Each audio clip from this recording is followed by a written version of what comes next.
So we mentioned defense, and the first breakdown we wanted to do here for y'all was on the defensive end because it seems like when Duke gets down, like coach says something and like they come out playing with a different level of energy on the defensive end. So we have this play from when we're in the middle of our comeback, about 5 minutes to go, and this play looks oddly similar to one that we pulled against Louisville in that comeback. So here's the Louisville play. There's the trap in the same spot, and that leads to a turnover. And then this one, you can see that the similarity is striking in the Hmm. same spot on the floor, and our Blue Devils go get it. So, Eric, what is the defense here that we're playing, and why is this spot on the floor like the death nail? Yeah, so I mean, this is definitely kind of it's essentially like a three quarters, or full court man. We're just kind of just walking back with them, but where it's designed to have kind of the middle guy Zion in this case, he's looking for the trap. It's Trey's job to kind of to just harass the ball handler as much as possible, try to contain him to one of these corners, Look at this, and no airspace, yeah, and nothing. then it's just up to the intuition of the helper to come over and set the trap, and then everyone else kind of adjusts to get to the passing lane. Zion is able to leave his man and come track because I mean the worst case the point guard passes back to this guy and he has time to recover. So anytime you trap, you're always going to leave one person open, but you leave the Yep. person open who's like the pass you could afford, and then you can scramble and adjust back to it. So Zion's Um, man is this one right here, yeah. yep, Okay, yep. and you can So see where and his eyes are at. His eyes are down here.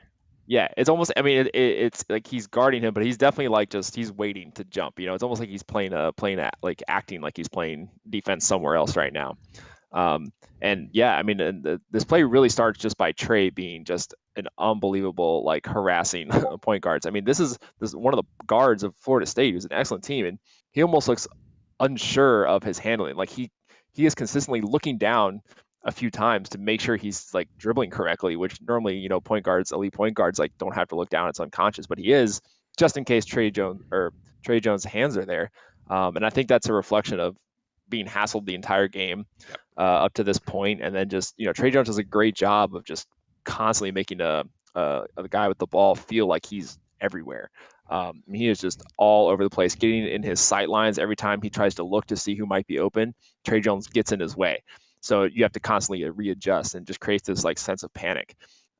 Letting him get across this quarter in this corner right here. The reason this is the ideal trap zone is because Yeah, it's here's essentially Zion just pounces. He's like, he's there, bang. yeah.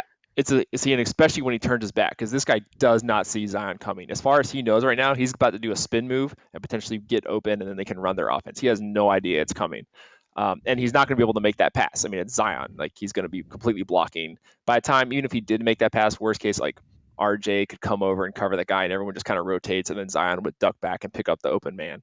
But the actual two important defenders, why this corner works, is the sideline is a defender in this case, and Aha, then the backcourt line. It's essentially you're creating four defenders that surround that person. He has nowhere to go. there with these guys. So you got 1, 2, 3, 4. Yep. And Trey Jones does a great job of kind of bodying up and not letting him kind of get back sideline or something. He cuts it off right there, and Zion just comes in for the steal, completely unsuspecting, caught off guard. Yep, and they just end up turning it over at that point. Yep. Um, all right, so the next play is on offense. It is the dagger shot that brings it home for us in the slow motion. Cam Reddish. Oh, it's almost if you like flipped this, it would be like in the same spot he shot the other one, except we Yep. were going in the opposite direction. So Yep. there's something about that point on the floor that Cam really loves. But since Zion has come back, it seems it's gotten a little harder to find the offensive sets and like actually break down these plays for y'all because we play so much freer and so much looser that the plays just seem to happen. Right. Yeah. Yeah, I know Coach K is standing up on this. I don't know. I don't remember exactly if it like a couple seconds before this if he maybe like held up a hand to signal something. I think at most that he I don't might have think so. signaled was just to have the screen. just to start it off this Zion screen that's coming up here. Yep. But even if not, I mean, it's just, you kind of get in your general kind of motion offense with like Trey at the top, guys, you typically have the guys in the corner, the guys on the wing, somebody in the middle in the case of when Zion's in the game, which is the kind of the formation they're in. And then, somebody makes a, move like setting a screen, and then you kind of like play that out. Everyone reacts, is going to cut to where there's an opening in the court, kind of fill a lane. And it's just it's actually pretty organic. I think they're just reacting to like the result of the screen here, and then it doesn't really work. So Zion's like, oh, well now Zion we're in a comes different up. Yeah, position. the guy goes underneath him, Yep. and And then he's like, oh, well that it wasn't super open. RJ, kind of helps, but he's like, oh, that's not really open. You're just kind of trying things out and cutting to the open things, and then he just sets the second screen and doesn't really work. But Jav moves to the open space. Um, and it sort of baffles me how Cam gets open here, because this dude from Florida State, like, that's his man, and yep. Cam just makes a move and he's gone. Like, almost as if this guy didn't expect that Cam was gonna get the ball. Because he gets the Yeah, because I ball mean, and he hasn't moved it, yet. it yeah, it's very poor rotation. Because I mean, it was also kind of a looked like a blown play, and like he was kind of looking and not really committing to going to the middle of the paint, and the ball gets kicked out. And I think Jab makes a very good decision to quickly screen it or to swing it over to Cam. I mean, it's pretty much like pretty fluid.